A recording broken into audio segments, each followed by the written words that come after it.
We have to just jump right into the middle of the shockwave. There's really no other way to start. Because the news has, it's just completely dominated every single headline. But the sheer geopolitical scale of what happened on Saturday, January 3rd, 2026, it's still settling in. It is. It's hard to find the right words, without using cliches like unprecedented or historic. They fit here. They really do. What we all saw was the United States launching a full, totally overt military operation, not on the border, not in some remote area, but directly into Caracas, the Venezuelan capital. And this wasn't a subtle strike. No, not at all. This wasn't a drone. It wasn't a quiet special forces raid in the middle of the night. This was decisive, high-impact regime change happening in broad daylight, and it was designed to send a message across the entire hemisphere. And the result was just immediate. And frankly, completely dramatic. Absolutely. President Nicolás Maduro and his wife, Celia Flores, were captured. They were physically flown out of Venezuela by United States forces. The imagery alone is just staggering. Taking a sitting head of state in the Western Hemisphere. It's massive. The political reverberations are, well, they're just getting started. Right, and now we get to the official story, the one the administration put out right away. Simple, clean, designed for the 6 o'clock news. Exactly.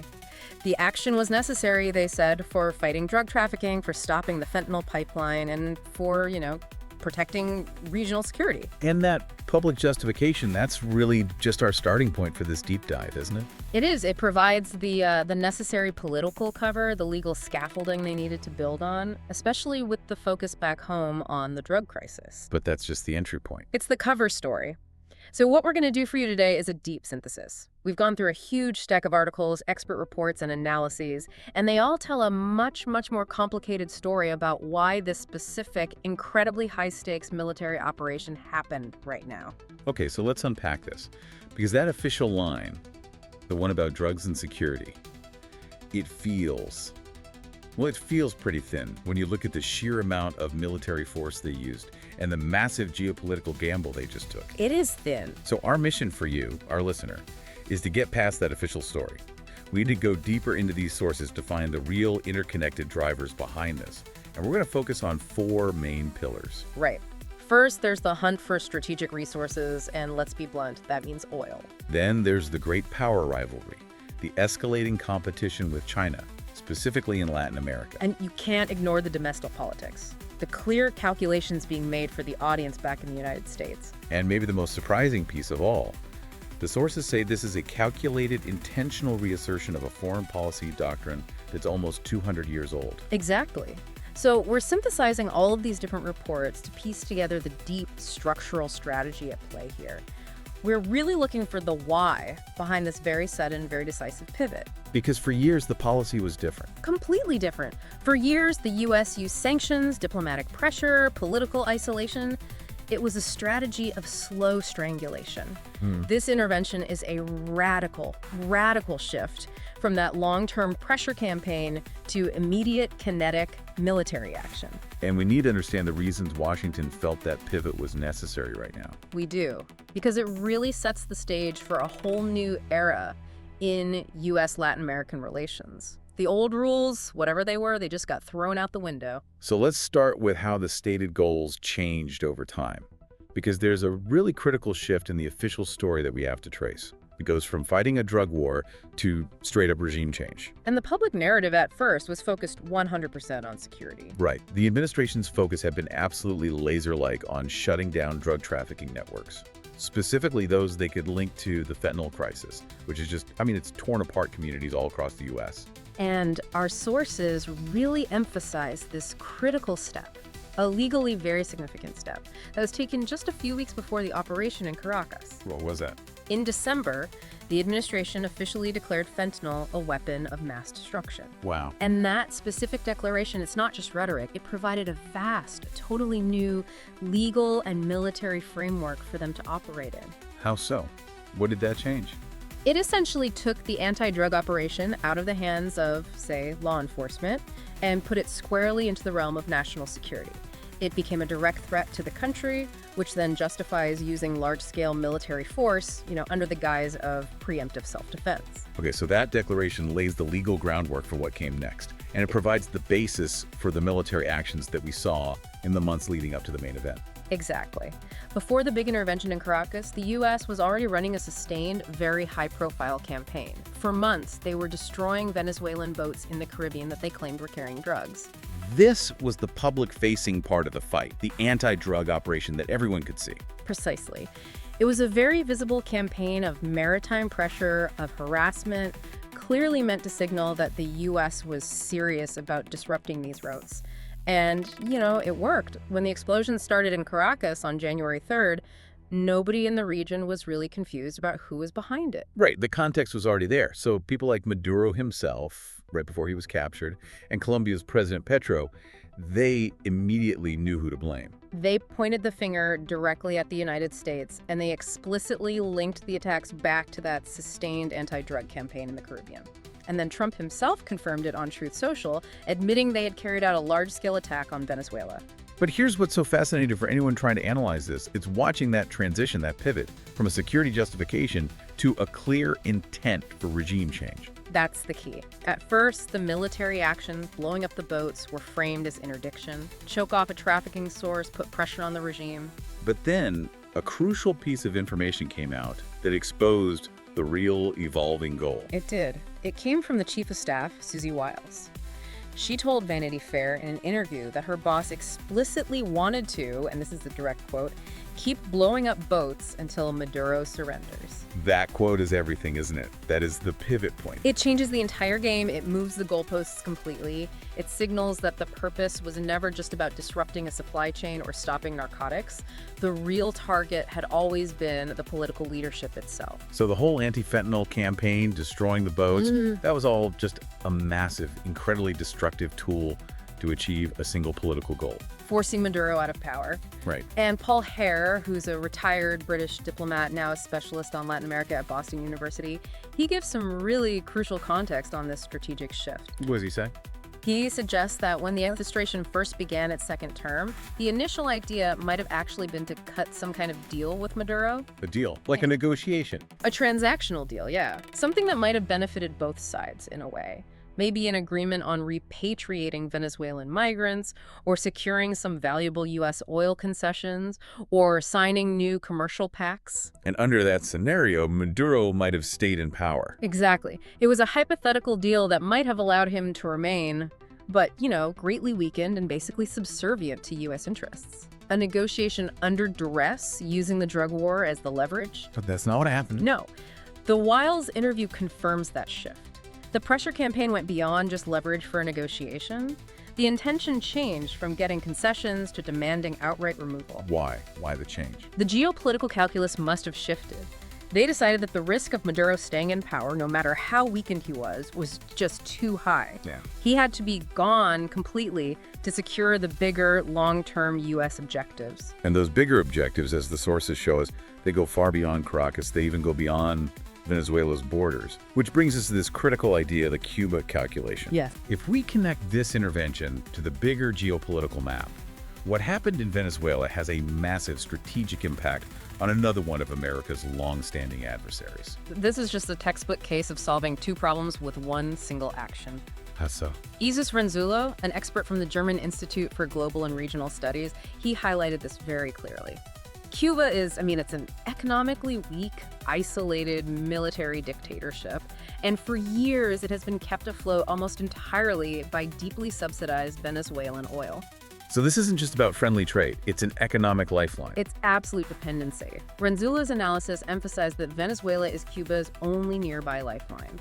It provides the essential energy resources they need to keep their crippled economy from completely collapsing, to keep the lights on. The Cubans rely on this oil totally. Totally. They often get it in exchange for sending doctors and military advisors to Venezuela. It's a barter system based on survival. So the implication then from a Washington perspective is, well, it's brutal, but it's strategically very efficient. If you can successfully pull off regime change in Caracas. You instantly cut that lifeline. Wow.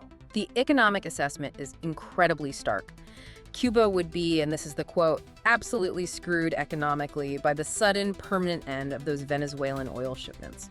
So the intervention serves this incredibly powerful dual purpose. It does. It removes Maduro, which is goal number one. And at the exact same time, it imposes catastrophic economic pressure on Havana, which the U.S. has always seen as a source of regional instability and a threat to democracy. It's an efficient, targeted use of military force to solve two separate, very old geopolitical problems at once. That's it exactly. So the security angle gave them the cover they needed. The military escalation then clearly shifted the goal to outright regime change. And the strategic bonus prize is economically crippling Cuba. But all of this, it seems, ultimately leads us back to the most fundamental driver of all resources. And this is where it gets really, really interesting for you, for anyone trying to understand the core economic reason behind such a risky military move. Why Venezuela? Why all this focus? And our sources paint a very clear picture. It's an absolute gold mine. It's a concentration of wealth so vast that it makes the risks seem acceptable. Venezuela holds the world's largest proven oil reserves. The numbers are, honestly, they're staggering, and you really have to put them in a global context to get it. Venezuela has confirmed proven oil reserves of 303 billion barrels. 303 billion. And we're not talking about speculation or, what they might have. This is measured, known, proven quantity in the ground. So put that number in perspective for us. How big is that, really? Okay, so that single reserve, 303 billion barrels, represents 17% of all known oil on the entire planet. 17%. To give you a comparison, it is significantly more than Saudi Arabia's proven reserves. It is vastly more than Iran's. It is the single largest known concentration of oil reserves on Earth. So for any global power, just having access to that, let alone controlling it, is a fundamental strategic goal. It's a game changer. It gives you instant, massive leverage over the entire global energy market. Okay, so that explains the why from a global perspective. But our sources point out a really crucial technical detail that makes this specific oil reserve uniquely and immediately valuable to the United States for their own domestic economic reasons. Yes. Most of Venezuela's oil is what's known as super heavy crude. Which is what, harder to deal with? Much harder. It's notoriously thick, it's difficult to extract, it's expensive to process. It's not the light, sweet crude everyone wants. It often needs significant, costly upgrading before you can even turn it into gasoline. Okay, so that sounds like a disadvantage. For most countries, it would be. But that's the technical wrinkle that ties it directly to U.S. self-interest. While this heavy crude is tough to handle, the U.S. has a distinct historical technical advantage. And what's that? Our refineries. Particularly the massive, complex ones all along the Gulf Coast. In Texas, Louisiana, Mississippi, they are, and this is a quote from an industry analyst, perfectly set up to process this exact type of heavy, sour crude. Why? They've invested billions and billions of dollars over decades in highly specialized equipment. Things like coker units and hydrocrackers, specifically because they were originally designed to handle heavy crude inputs they were already getting from Canada's oil sands and historically from Venezuela and Mexico. So while other countries might struggle to make a profit processing Venezuela's oil, the U.S. industrial base is uniquely tailored for it. It's a perfect supply and demand marriage of convenience. A perfect fit. Exactly. Venezuela has the massive, unique supply, and the U.S. has the unique processing demand and the specialized technical ability to handle it. And this technical compatibility, this is what was underpinning the secret, intensive negotiations that the New York Times reported on. Those talks were focused almost entirely on securing U.S. access to that oil, even before the military option was on the table. And the goal of those negotiations, and then eventually of the military action itself, it seems pretty straightforward and highly motivated by domestic politics back home. Oh, absolutely. The objective is simple. Get Venezuelan oil flowing quickly and cheaply into the global market. Why? To bring down gas prices for American consumers. Which is a huge political win for any president. A massive win, especially if you're heading into an election cycle. It immediately addresses that pain point that millions of voters feel every single day at the pump. And at the same time, while they're trying to get the oil, they're also applying this suffocating economic pressure to strangle Maduro's main source of income. It's like a classic pincer movement. It is. And we need to talk about that economic warfare because Bloomberg reported on just how effective this strategy was. They noted that the U.S. blockade of sanctioned oil tankers was so total, so comprehensive, that Venezuela could no longer even store its own oil. Wow. That sounds absolutely devastating. It's a detail that shows you how successful the long-term sanctions strategy actually was in weakening the regime. I mean, think about the logistics of it. Right. If you can't find any buyers willing to risk U.S. sanctions to ship your oil, and you literally can't get tanker ships into your ports to lift it, the oil just starts piling up. You run out of room. You run out of room. Venezuela's storage tanks, both the ones onshore and the tankers they use for offshore floating storage, they eventually just fill to capacity. And when your tanks are full, what's your only option? You have to stop pumping it out of the ground. You have to slow or stop production at the wells. And if you stop the pumps, your entire primary economic engine grinds to a complete halt. That ability to control the flow of tankers was the chokehold that made the final military action possible. It ensured the target regime was economically exhausted before the first shot was even fired. It just highlights the total dependence of a modern petrostate on global logistics. You can have all the oil in the world, but if you can't ship it, it's worthless. Exactly. But the strategy, as we're learning, it goes beyond just securing oil and minerals. Our sources say this is also about opening up the entire Venezuelan market to U.S. companies, to U.S. industrial operations. This is a critical point. It elevates the intervention from just a resource grab to a full-fledged commercial opening. The goal isn't just crude oil. It's about infrastructure contracts, financial services, consumer goods, industrial development, all these opportunities in a country of over 30 million people that has been starved of imports and modernization for years. And that ties directly into the administration's bigger agenda. It does. It's about aggressively expanding U.S. exports and securing new markets all over the world. And we even have a very specific, very compelling example of this kind of forward planning, which suggests that commercial interests were already getting lined up before the military decision was even finalized. That's right. The Venezuelan opposition leader, Maria Corina Machado, was reportedly having public, high-level conversations with Donald Trump Jr. about exactly this. About what, specifically? About bringing U.S. businesses into Venezuela. And not just for the obvious high-value sectors like oil and mining, but for all kinds of industrial operations and, massive rebuilding efforts. So that suggests that the political maneuvering and the eventual military action was preceded by some pretty clear commercial intelligence gathering and maybe even some potential agreements about what the post-Maduro economic landscape would look like. It certainly does. Venezuela represents a massive, virtually untapped market, and it's untapped because of years of economic decay and sanctions. This intervention effectively secures the opportunity for U.S. economic interests to exploit that potential almost exclusively while locking out their biggest rivals. And that's the perfect transition. Yeah. Moving from the internal economic drive, lowering gas prices, opening markets, to the external geopolitical driver. We have to talk about the China factor. Yes. This is where the deep dive really focuses on that U.S.-China rivalry playing out, not in the South China Sea, but directly in Latin America. Yeah. And Venezuela became the absolute focal point of that struggle. This section is just a perfect illustration of the law of unintended consequences, especially when it comes to U.S. sanctions. How so? Well, before the really strict sanctions were imposed, around 2019, America was, without question, Venezuela's biggest and best oil customer. Simple as that. The moment the U.S. pulled that massive purchasing power out of the market, it created a vacuum, a huge one. And China stepped in decisively to fill it. And in doing so, they turned what was a security dilemma for the U.S. into a major geopolitical one. And the sources really detailed just how dominant China became in that vacuum. Yeah. By 2023, something like 68% of Venezuela's oil was going straight to Chinese refineries? 68%. And this wasn't just, simple trade based on market prices. It was a deep, very complex, and often opaque financial arrangement. It was basically a debt-for-oil barter system, right? That's a great way to put it. Venezuela was trading its future oil production for massive loans from Chinese state-owned banks and companies. We're talking about a total of almost $50 billion over the last decade. And this deal, it served a purpose for both sides. Oh, a huge purpose. For Maduro, it was an essential financial lifeline. It allowed him to get around U.S. sanctions and keep his government from going completely broke. And for China, it did two things. One, it secured a long-term, guaranteed supply of energy to fuel its economy. And two, and this is the critical part, it bought them massive long-term influence in the region. And that right there, that's where Washington's core anxiety lies. That's it. China, America's biggest global competitor, was building up massive financial and strategic influence right in Latin America. Yeah. In what the U.S. has, for centuries, considered its backyard. Or, maybe a more strategic way to put it is it's home turf. So the goal from Washington's perspective is crystal clear.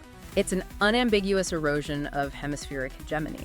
The U.S. wants to make sure Latin America stays tightly connected economically, politically, and militarily to the U.S., not to Beijing. So the intervention in Venezuela is, in a way, a message. It's a very loud, very physical message about the absolute limits of China's growing influence in the Western Hemisphere. It's a red line. And this rivalry, it doesn't just stop at Venezuela's borders. What's so fascinating is how this strategic anxiety helps explain some of the U.S.'s other recent and seemingly contradictory diplomatic moves toward other leaders in the region who they previously opposed. Yes, the sources are very clear on this point. The entire approach is being driven purely by the need to secure energy and strategic resources. It is, and this is a quote, not about ideology. That feels like a fundamental shift. It is. I mean, look at the specific examples the sources give us. All of a sudden, Washington is getting noticeably friendly with Brazil's president, Lula da Silva, who is a long-standing icon of the Latin American left and a historical critic of U.S. foreign policy. A huge critic. So why the change of heart? Because Brazil is now a top global oil producer. They're pumping about 4.3 million barrels a day, and their massive offshore resources are only growing. So ideology becomes secondary to the strategic need to keep that huge energy producer aligned with Washington and not in Beijing's primary sphere of influence. Precisely. And you see the exact same thing happening with Argentina. The U.S. has been noticeably cozying up to their leadership because of the discovery and the ongoing development of those immense shale oil and gas reserves in the Vaca Muerta formation. So the big strategic goal is hemisphere-wide energy dominance and preventing your rivals from getting control over these key resources. Then suddenly your past ideological fights with leaders, whether it's Lula on the left or Argentina's leadership on the right, they all become secondary. The primary goal is securing access and stopping China from becoming the dominant economic and financial partner in those key countries. So the intervention in Caracas really isn't an isolated event. Not at all. It's just one piece, a very dramatic piece, in a much broader hemisphere-wide chess game aimed squarely at countering Beijing's reach for resources and financial power. This comprehensive geopolitical framing, it leads us directly to the strategic context that really frames this entire intervention. And that is the intentional, the calculated revival of the Monroe Doctrine. I mean, this is a policy that is nearly 200 years old. And our sources are saying that the White House has literally dusted it off and put it back into active foreign policy use. Not just as, some historical reference, but as codified strategy. The sources confirm this explicitly. They reference a new foreign policy strategy paper published by the White House that, quote, literally brings back the Monroe Doctrine. So for listeners who might not remember the specifics from history class, it's probably worth just quickly reviewing the context here. This is a profound piece of American history. It is. The original doctrine from 1823 was established by President James Monroe, and it was designed to assert that the U.S. unilaterally gets to call the shots in the Western Hemisphere. The famous phrase was, America for Americans. And its original purpose was to keep European colonial powers out. Exactly. Primarily Spain and Russia at the time, to stop them from interfering or trying to establish new colonies on the continents. Okay, so that was the original doctrine, keeping Europe out. But now, 2 centuries later, the doctrine is old, but the target is new. That's the modern 21st century version of it.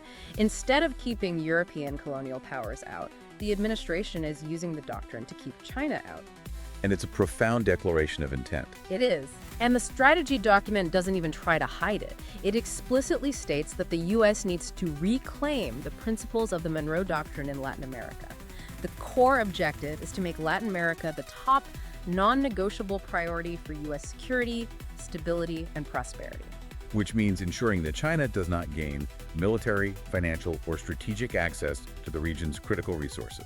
And as we've already established, Venezuela, with its massive oil reserves and its strategic location, is ground zero for those resources. This pivot, this move away from things like counterterrorism or democracy promotion to this very overt strategic resource dominance backed by military force, it's what makes the historical comparisons so striking. It is. Experts are now comparing this new strategy to the U.S. open door policy, which really defined American foreign policy at the turn of the 20th century. The open door policy, that was about China originally. It was. And the comparison is exceptionally good because the open door policy back in the 1890s and early 1900s was fundamentally about making sure that American business interests had free and equal access to markets in China. And then, and this is the key part, backing that commercial expansion up with the implied or sometimes explicit threat of military force whenever it was necessary to secure those interests and trade routes. And the Venezuela intervention follows that template perfectly. Perfectly. You identify the immense economic interest oil, market access, you identify the major geopolitical rival who's interfering, China, and then you use decisive, kinetic military action to reassert your dominance and secure the commercial opportunity for your own companies. It really does sound like a return to a very classic, very unvarnished idea of spheres of influence. It is exactly that. It signals a move away from the sort of post-Cold War diplomatic idealism and a return to pure realpolitik, where the rules of access are dictated by the strongest military power in the hemisphere. So the open door policy secured U.S. economic interest in a contested area without them having to formally colonize it. Yes. And the revival of the Monroe Doctrine does the exact same thing for Latin America today. It's about maintaining U.S. commercial primacy by excluding rivals, and it's enforced by military might. Okay, let's pivot now. Let's talk about the motivations that are less about these massive structural geopolitical forces and more about the individual player in the White House and the shifting political ground in the region. We have to look at the legacy play and the domestic political drivers. This is where we get some of the most blunt, unfiltered assessments that really challenge the complex picture we've just been painting. Right. Jim Marquardt, a retired U.S. Army lieutenant colonel who's now at Johns Hopkins, he just cuts through all the geopolitical noise. He provides a really necessary counterpoint to all of this. What does he say? He stated it very plainly. He said, it's not about oil, and the other thing that's not at stake, it's not about democracy either. So he just dismisses both the core economic and the ideological reasons entirely. Okay, but hang on. How can he say it's not about oil? We just spent 10 minutes talking about 303 billion barrels of it, the refinery compatibility, the desperate need for market access. Surely it's at least a massive secondary driver, if not the ultimate cause. And that's the crucial interpretive difference that these sources let us make. When Marquardt says it's not about oil, he's arguing that the oil is the constant. The oil has always been there. So the timing of the intervention, he suggests, must be driven by something else. And that something else is legacy. It's legacy. He argues that the president views Venezuela as an, and I'm quoting here, arguably easier to solve problem than the incredibly complex, intractable, ongoing conflicts in places like Ukraine or Gaza, or even trying to stabilize the South China Sea. I see. So it's a classic calculation of effort versus reward. You aim for a clean, visible, and politically achievable victory. Precisely. Successfully pulling off regime change in Venezuela, removing a long-standing dictator, that's a huge, demonstrable legacy win. And it's one that can be achieved more cleanly and more decisively than, say, trying to find a long-term resolution to the endless conflicts in the Middle East or Eastern Europe. It lets the administration show decisiveness and capability to the American people and to the world. It positions the president as a strong leader who gets results. It does. And crucially, there's a direct, targeted domestic political motivation that goes straight to the ballot box. Okay. The sources note that the president's popularity had taken a noticeable dip since his reelection, and specifically among the Latino diaspora, Which is a significant and very powerful voting bloc in Florida. a key political stronghold that he absolutely has to maintain. So this military action, therefore, it serves as an easy way to specifically appeal to that crucial electorate. How so? Well, the diaspora community, especially people from Venezuela, from Cuba, from Nicaragua, they hold deeply anti-socialist and anti-dictatorship views. They strongly support tough, decisive action against regimes like Maduro's, the very regimes they fled from. So an intervention that removes a dictator is a visible, high-impact act of appeasement to a politically powerful group in a state that is absolutely critical to his political success. It's a highly localized political calculation that's been overlaid onto a massive geopolitical maneuver. Now let's look at the reaction from the region, or maybe more accurately, the profound lack of a reaction. Yes. We have to contrast the environment today with the unified, coordinated resistance that Latin America showed 20 years ago. This contrast tells us a huge amount about the current state of the continent. We're talking about the famous 2005 No to FTAA movement, the free trade area of the Americas. And that specific summit was celebrating its 20th anniversary on November 5th, 2025, just a few weeks before the Caracas intervention. Right. And that event, back in '05, it symbolized the end of the U.S.'s unlimited interventionist license in the hemisphere. It was a huge moment. It was a powerful, cohesive moment of coordinated opposition. It was led by figures like Argentina's Nestor Kirchner and Venezuela's Hugo Chavez, and with significant complicity and maneuvering from Brazil's Lula. And they defeated the U.S. proposal for the FTA. The U.S. president at the time, George W. Bush, was forced to basically admit defeat. It really signaled that the continent was moving into a new era, free of Washington's central role and enjoying real regional autonomy. But today's reality is the stark opposite. It reflects 2 decades of fragmentation and shifting political tides. Completely. The 20th anniversary of that watershed moment, it went virtually unnoticed. And the reaction from the Latin American left, who would be the natural ideological opponents of any U.S. intervention, the reaction to the attack on Caracas was described by analysts as shockingly timid. Which points to this deep regional fragmentation. Unlike 2005, when you had a cohesive front united against U.S. economic policy, today the continent is just divided by domestic crises, by ideological shifts, by economic volatility. And you can see this perfectly in the measured, highly cautious statements from leaders like Lula. His measured approach is a perfect illustration of this new reality. It is. He chose caution. He only issued a very mild rebuke. And he did that specifically because he did not want to jeopardize the significant, ongoing bilateral negotiations he has with the U.S. on trade and investment.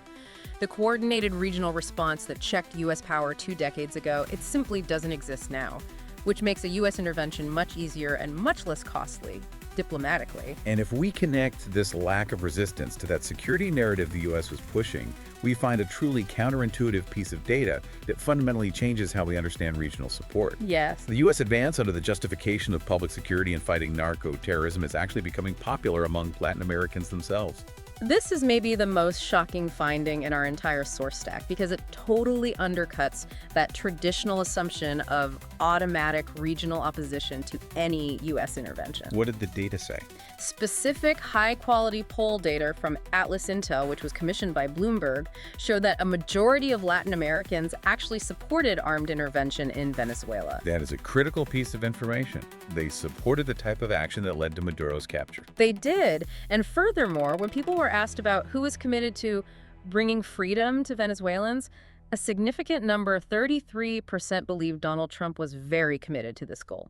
And how did that compare to regional leaders? It compares starkly. Only 17% said the same for Lula, and just 16% for Colombia's Petro. So what did that suggest? It suggests that the U.S. narrative, that potent mix of the drug war and the war on terror, all framed as narco-terrorism, is resonating very strongly with a population that is exhausted and weary of local crime and political instability. And this resonance is probably amplified because other Latin American leaders, specifically guys tackling severe organized crime crises like Ecuador's Noboa or El Salvador's Bukele, they're already using similar drastic military-backed security measures against organized crime. Right. It gives the U.S. strategy this strange sense of legitimacy and popular appeal within the region itself.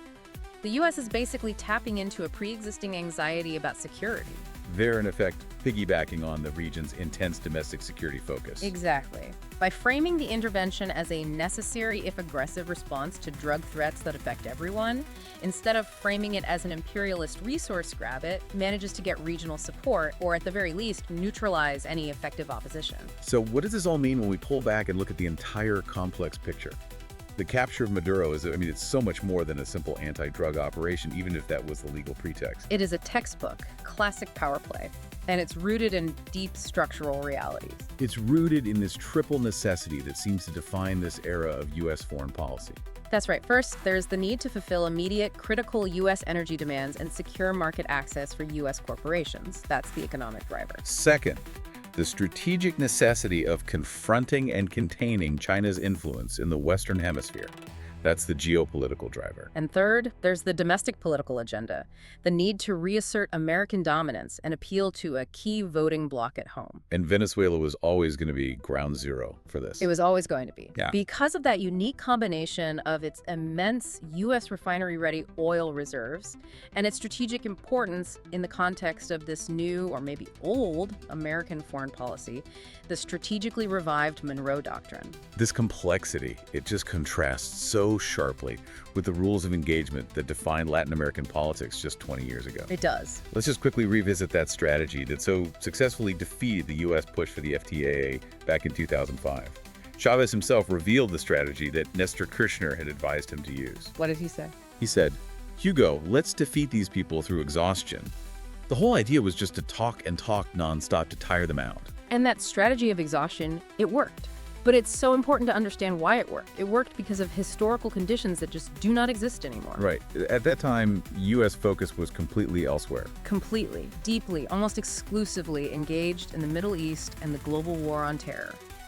Latin America was, frankly, being ignored, or at least it was a secondary priority. The U.S. had the military capacity for intervention, sure, but it didn't have the long-term attention span or the concentrated strategic interest required to win a war of attrition on two continents at once. But today, the entire game has fundamentally changed. The focus is shifting, and shifting drastically. The U.S. is engaging in what some of these sources describe as an imperialist withdrawal from other parts of the planet. Pulling back diplomatic and military resources from long, protracted fights. Exactly. Which means the strategic focus is shifting intensely toward the Western Hemisphere, where core U.S. interests like resources and regional hegemony are being directly challenged by China. The attention deficit is gone. Which raises a really important final question for you, the listener, particularly for those of you analyzing the political dynamic in Latin America. The old strategy, the exhaustion strategy, it relied fundamentally on the U.S. being distracted. But now that Latin America is unequivocally and explicitly defined as the top U.S. priority for security and prosperity, a direct result of this revived Monroe Doctrine, the sources are asking whether the Latin American left and regional leaders in general have fundamentally underestimated the continent's ultimate importance to the American government in this new era. So the crucial strategic question is no longer how to tire them out. No. The question now is what is to be done? What is the new strategy now that the old one, the strategy of calculated diplomatic delay, is no longer viable in the face of focused, determined military power? A profound question for the entire region to grapple with as the shockwaves from Caracas continue to spread. Thank you for joining us for this deep dive.